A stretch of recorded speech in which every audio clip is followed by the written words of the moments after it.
अक्षय तृतीयेचा मुहूर्त. अहिल्यानगर शहरात एकाच दिवसात 500 दुचाकी तर 150 कारची विक्री. अक्षय तृतीयानिमित्त बुधवारी दुचाकी व चारचाकी वाहनांची मोठ्या प्रमाणात विक्री झाली.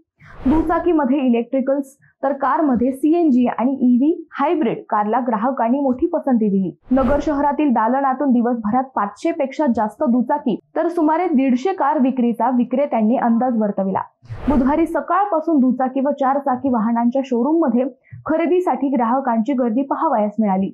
अनेकांनी त्यांना हवी ती कार मुहूर्तावर घरी घेऊन जाता यावी यासाठी आधीच बुकिंग केली होती, तर बहुतांश जणांनी थेट दालनात येऊन कार खरेदी केली. वरील आकडा केवळ शहरातील आहे. जिल्हाभरातील आकडा शॉकिंग असेल. साधारण सरासरी एका दुचाकीची किंमत 1 लाखांच्या पुढे असते, तर चारचाकीची सरासरी 7 लाखांच्या पुढे असते.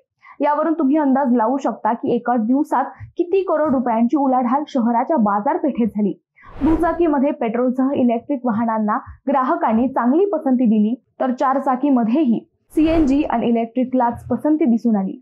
तुमची पसंती कोणत्या वाहनाला आहे कमेंट करून नक्की सांगा.